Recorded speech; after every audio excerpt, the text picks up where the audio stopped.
नंदुरबारमधून समोर आलेली ही घटना अक्षरशः अंगावर काटा आणणारी आहे.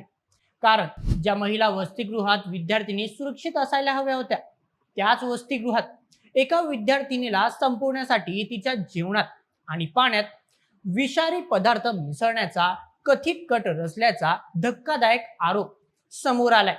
या संपूर्ण प्रकरणाचा भंडाफोड झाला तो एका ऑडिओ क्लिपमुळे.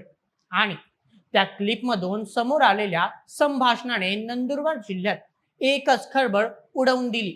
धक्कादायक बाब म्हणजे वसतिगृहातील काही कर्मचाऱ्यांमधील अंतर्गत वादातून हा प्रकार घडवून आणण्याचा प्रयत्न झाल्याचा संशय व्यक्त केला जातोय.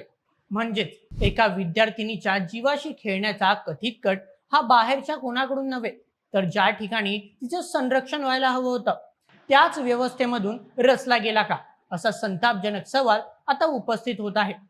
या घटनेमुळे वसतिगृहात राहणाऱ्या विद्यार्थिनींमध्ये भीतीचं वातावरण निर्माण झालं असून संबंधितांवर कठोर फौजदारी गुन्हे दाखल करण्याची मागणीही जोर धरू लागली आहे. मग नेमकं नंदुरबारच्या महिला वसतिगृहात काय घडलं, विद्यार्थिनीला लक्ष करण्यामागचं कारण काय होतं, ही ऑडिओ क्लिप बाहेर कशी आली आणि आता या संपूर्ण प्रकरणात प्रशासन, समाज कल्याण विभाग आणि पोलिसांकडून पुढे नेमकी कोणती कारवाई होणार, या सगळ्या प्रश्नांची सविस्तर उत्तरं जाणून घेऊया आजच्या व्हिडिओमध्ये. आजच्या बातमीचे लेखक आहे मेहुल मराठे. तर मित्रांनो, नंदुरबारमधील समाज कल्याण विभागाच्या महिला वसतिगृहातून समोर आलेलं हे प्रकरण केवळ धक्कादायक नाही, तर थेट विद्यार्थिनीच्या सुरक्षिततेवर मोठं प्रश्नचिन्ह उभं करणारं आहे. कारण आरोप असा आहे की वसतिगृहात राहणाऱ्या एका विद्यार्थिनीला लक्ष करून तिच्या जेवणात आणि पाण्यात विषारी किंवा अपायकारक पदार्थ मिसळण्याचा कट रचला गेला. आणि या संपूर्ण प्रकाराचा भंडाफोड झाला तो एका व्हायरल ऑडिओ क्लिपमुळे. या संपूर्ण प्रकरणात सर्वात धक्कादायक बाब म्हणजे हा वाद एखाद्या साध्या वसतिगृहातील शिस्तभंगाचा नाही, तर थेट एका विद्यार्थिनीच्या जीवाशी खेळ करत होता. तिला संपवण्याचा प्रयत्न होता. या प्रकरणाचा सर्वात महत्वाचा भाग म्हणजे सापडलेली ही ऑडिओ क्लिप. कारण या क्लिपमुळेच हा विषय वसतिगृहाच्या 4 भिंतींबाहेर आला आणि संपूर्ण जिल्ह्याच्या चर्चेचा विषय बनला. या कथित ऑडिओमध्ये काही व्यक्तींमधील संभाषण ऐकू येत असल्याचा दावा केला जातोय. त्यातून विद्यार्थिनीला लक्ष करण्यामागे काही अंतर्गत वाद किंवा वैयक्तिक संघर्ष कारणीभूत असावेत असा संशय बळावला आहे. म्हणजेच हा प्रकार बाहेरच्या एखाद्या अज्ञात व्यक्तीकडून नव्हे, तर वसतिगृहाच्या आतल्या व्यवस्थेशी संबंधित लोकांमधील वादातून उभा राहिलाय, अशी शक्यता सध्या व्यक्त केली जात आहे. सध्या सुट्ट्यांचा कालावधी असला तरी देखील वैद्यकीय आणि इतर व्यावसायिक अभ्यासक्रमांचे शिक्षण घेणाऱ्या विद्यार्थ्यांनी अजून पण महिला वसतिगृहात राहत आहे. आता याच काळात आरोग्याशी खेळण्याचा प्रयत्न झाल्याचा हा गंभीर आरोप या विद्यार्थ्यांकडून लावण्यात येतोय. तपासणीनंतर असं लक्षात आलंय की फक्त काही वैयक्तिक वादातून या निष्पाप विद्यार्थिनीला लक्ष करण्याचा प्रयत्न झाला. अगदी हा धोकादायक प्रयत्न तिच्या जीवावर देखील बेतण्याची शक्यता होती. या सगळ्यात सर्वाधिक चिंतेची बाब म्हणजे विद्यार्थिनींची सुरक्षितता.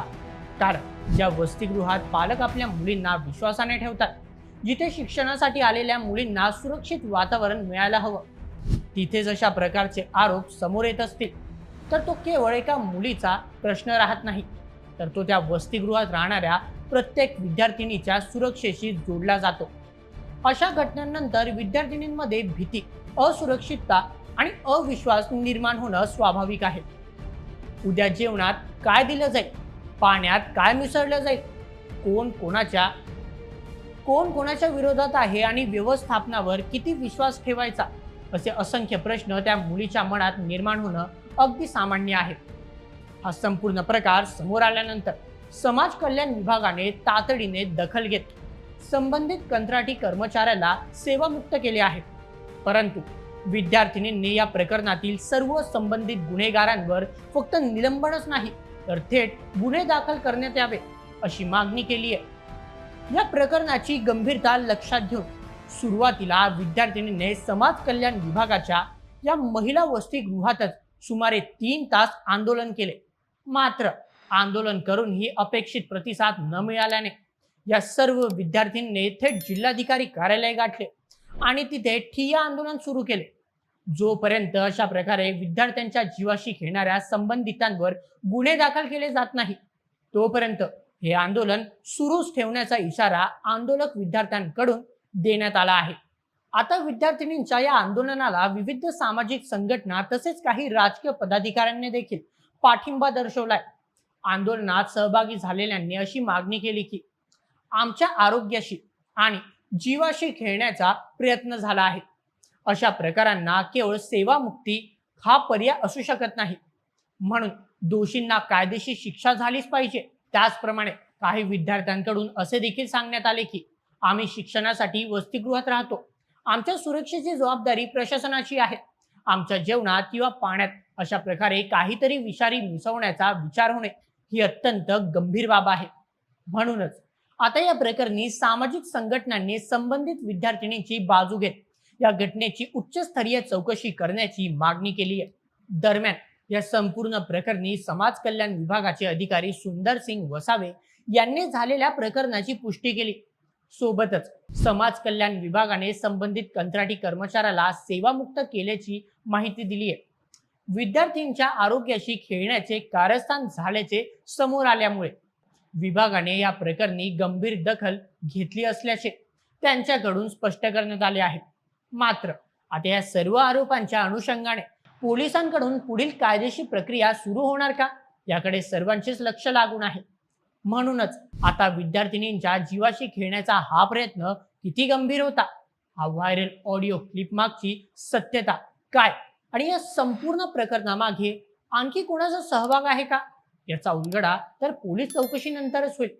आता सत्य बाहेर येणं गरजेचं आहे, कारण हा विषय केवळ एका मुलीच्या न्यायाचा नाही तर वसतिगृहात राहणाऱ्या प्रत्येक मुलीच्या सुरक्षित भविष्यासाठी महत्वाचा आहे. या प्रकरणात तुम्हाला काय वाटतं? वसतिगृहात राहणाऱ्या विद्यार्थिनींच्या सुरक्षेबाबत सरकार आणि प्रशासनाने आता नेमकी कोणती कारवाई केली पाहिजे? तुमचे मत आम्हाला कमेंटमध्ये नक्की कळवा आणि अशाच व्हिडिओसाठी सबस्क्राईब करा बोल MH आपल्या यूट्यूब चॅनलला. धन्यवाद.